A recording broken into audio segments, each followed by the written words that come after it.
Welcome back to the show, everybody. Check out these headlines. Sam Bankman-Fried obviously arrested. We've got the video of it. And one congressman says Gary Gensler will be held accountable for the FTX fraud. Oh, we got that and so much more. And it ain't over yet. It ain't just FTX, ladies and gentlemen. There's a lot more coming. You better buckle up. Somebody roll that beautiful intro.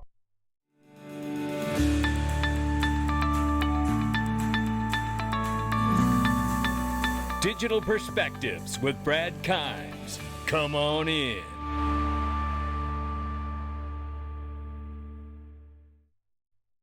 Welcome back to the show, everybody. You can follow us on TikTok, YouTube, and Twitter for exclusive content. Right now, it is $912 billion market cap. It is up 2.2%. Good morning, everybody. Bitcoin, 17,800 plus. Ethereum is 1,300 plus right now. The tether market cap is 66, not 68. It is 66 billion right now. That's why we're watching it.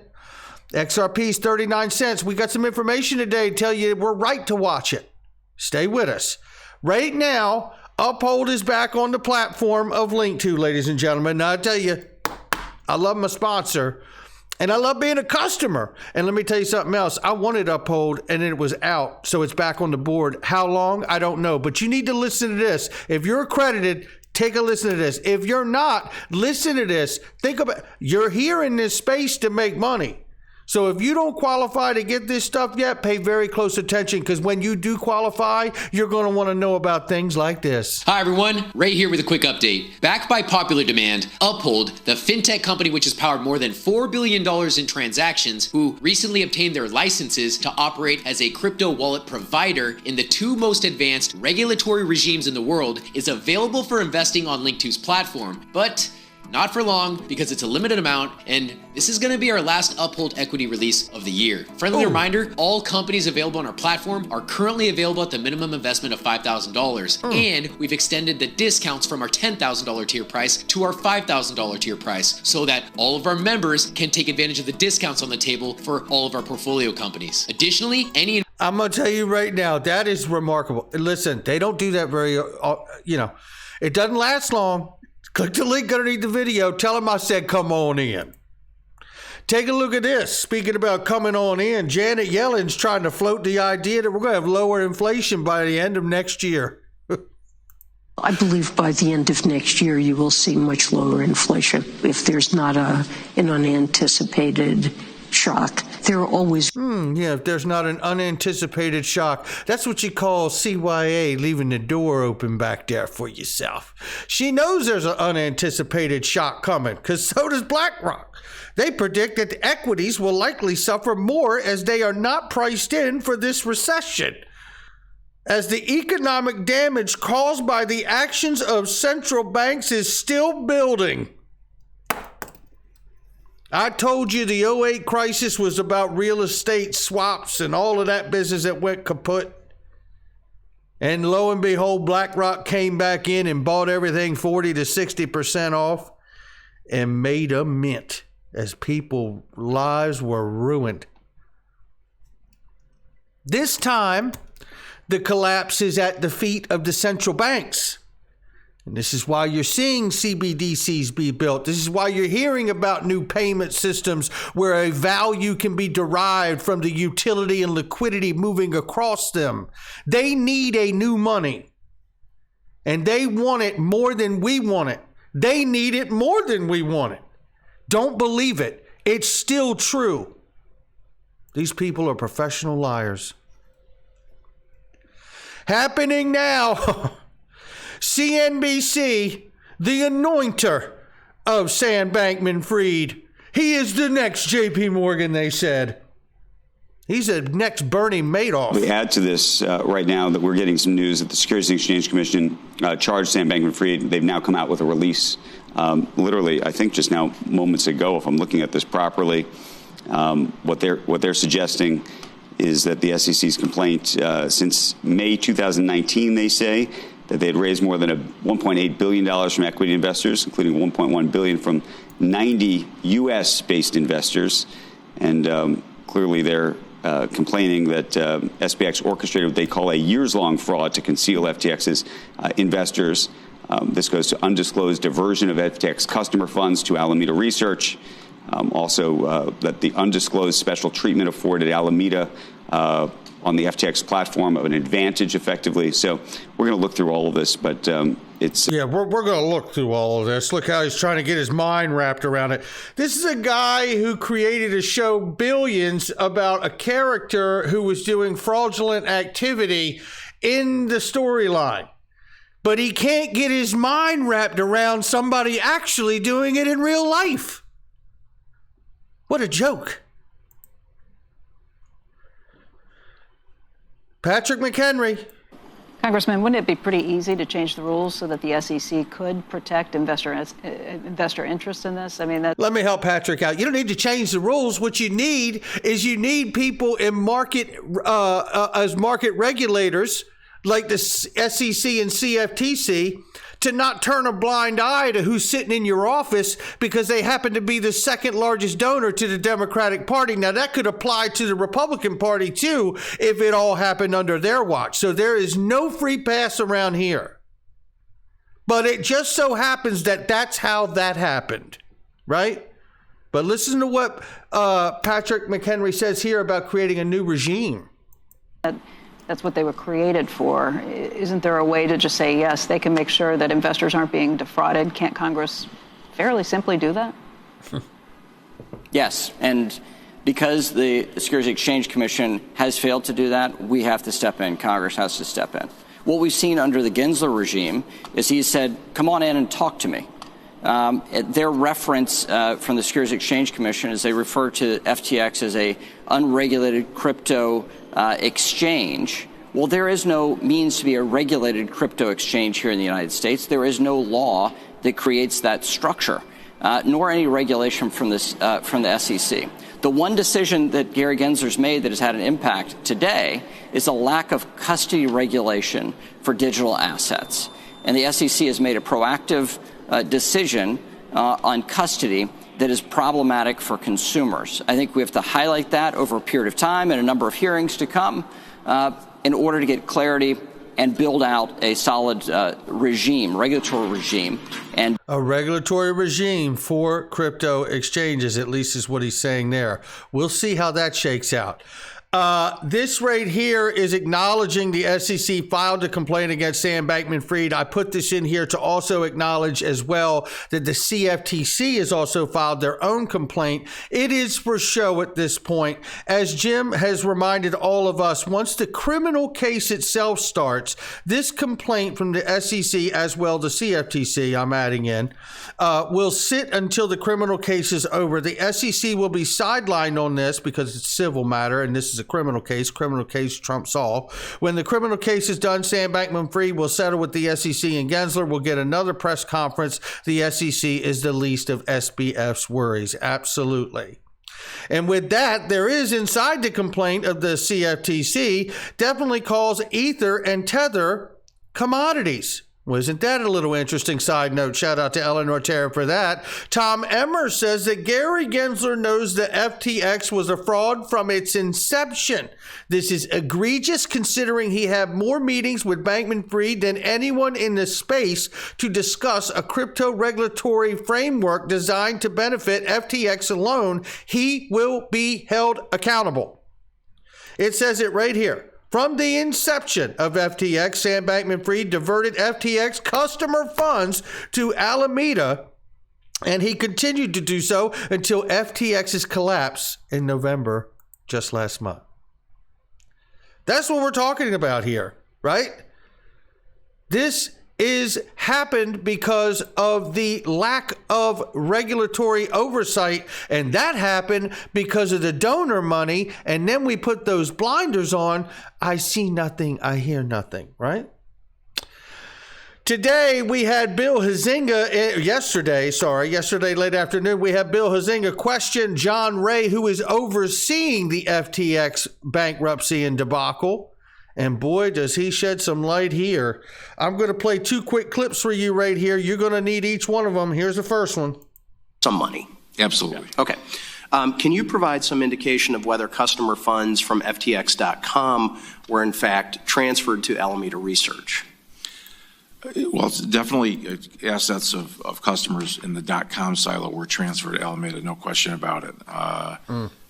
We have not seen this at this stage from the U.S. silo. But of course, you know, we do have one concern, and that's the concern we're chasing down, which is whether or not there's commingling between the .com silo and the U.S. silo exchanges. And the reason for that is we know that there was sort of common control and access of authorized users at this most senior management level amongst all of the assets. So it's something we have to focus on. We haven't seen evidence right now of that, but certainly that's something that we need to investigate and trace. Okay, now let me bring you to another point here you need to hear, which is right here. You haven't discovered that? I mean, it would seem interesting that that they didn't either give legal advice or business advice or parental advice, maybe? Well, certainly, clearly, and I think in our first day papers we indicated that Mr. Bankman had given legal advice. Okay, had he been an employee of FTX, as it's been reported? You know, I don't know if he actually had an employee status, but he certainly received payments from. The family did receive payments. Okay, that sounds like employment to me. You got to. Sounds like it to me too. And let's not forget that Sam Bankman-Fried accidentally put a $16 million mansion in his parents' name, bought with FTX customer money. Gee, I hate when that happens to me too. Oh, Jesus. Boy, I tell you, if you think this is something, wait till you see this John Deaton clip you're about to see. This right here, I'm not going to play for you, but it's Tom Emmer basically saying we will get all of this that we need to get to hold not only Sam Bankman-Fried accountable, but Gary Gensler as well. He asked John Ray for all cooperation, and John Ray, overseeing the FTX collapse, says, I will give you what you need, believe me. So here is the actual arrest taking place. Shout out to Simon Dixon for this one. There he is. Anything you'd like to say? Yeah, something I'd like to say. They don't have video games in jail, bud. It's going to be a toughie. Look right here. This is from Tim. Shout out to Tim. This is John Deaton on Fox Business. Take a listen to this exchange and listen to this defense attorney try to say that she doesn't understand why Sam Bankman-Fried has been arrested. John, let me start with you because I got a bunch of notes here. I want to make sure. There was one thing that caught your attention from the SEC Division of Enforcement when he sort of said, hey, the non-compliance, these exchanges, these trading platforms that are not in compliance, he really shot across the bow. And initially I was just thinking that was for offshore only, but you say no. That applies to big names like Coinbase and others. Absolutely. That is, Gary Gensler keeps saying, come in and talk to us, right? But that is a direct message to Kraken, Coinbase, the largest U.S. publicly traded exchange.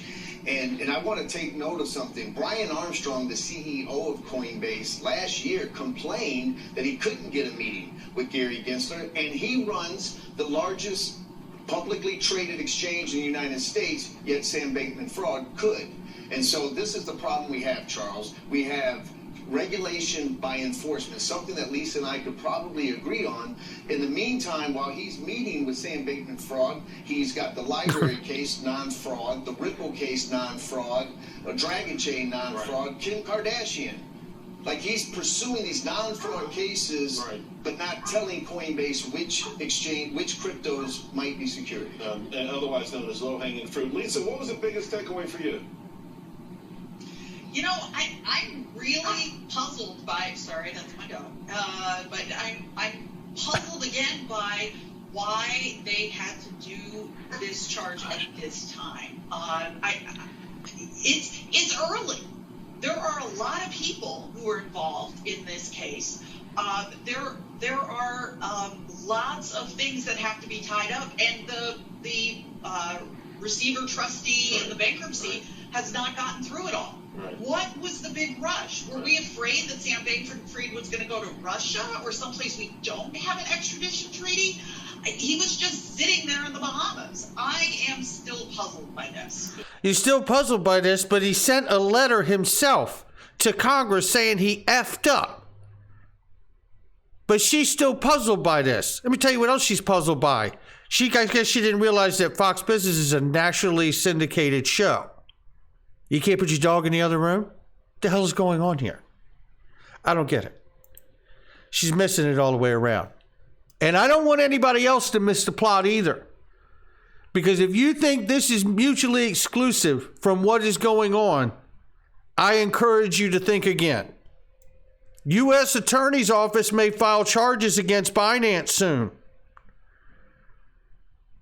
Rumors have it, and we'll try to see if we can find out if they're true rumors or not, that there may have been illegal activity happening through FTX to Binance is the suggestion. We don't know. Listen, I like CZ.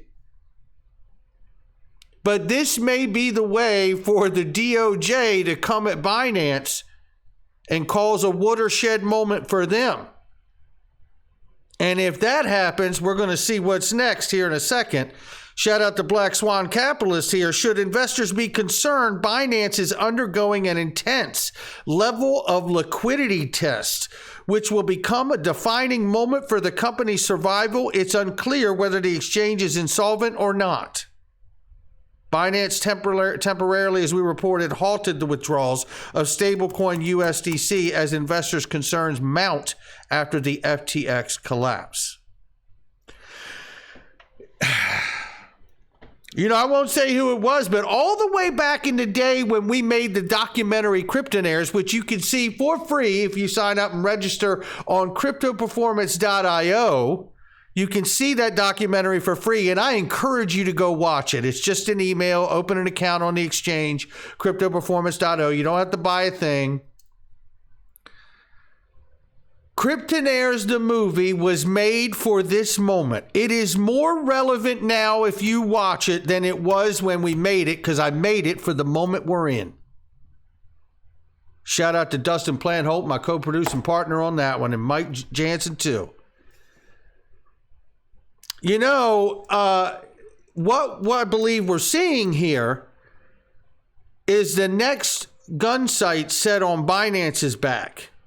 And if they don't survive this, then that is going to lead to a very shaky ground. Because if they don't make it and the same thing goes by the wayside of Binance in some way, a loss of confidence, then that's going to cause even more loss of confidence with USD Tether. Now, USD Tether's market cap is down $2 billion right now from yesterday. That's why we watch it every single day. USD Tether Bank fraud investigation changes hands within the Department of Justice. That was a month and a half ago. I have said this. I don't believe the bottom for crypto is in until we find out how the United States government feels about USD Tether selling a digital version of the only product that is offered by the Federal Reserve Bank, which is $1. We'll see. But if you're asking me, my digital perspectives are saying this ain't over by a long shot. Not financial advice from me or anyone else. Head on a swivel out there, ladies and gentlemen. Stay safe. And if you're not sure how, or you just want to be around the right people to get yourself empowered and the tools you need to achieve your goals in this space, I have a Digital Perspectives Mastermind group that is taking off like a rocket. Don't mess around. The door will close, and there's a special offer right now. It is a very affordable investment in yourself for the year. Don't mess around. This is the time where real wealth is made, and we're in there doing exactly that. I'll catch all of you on the next one.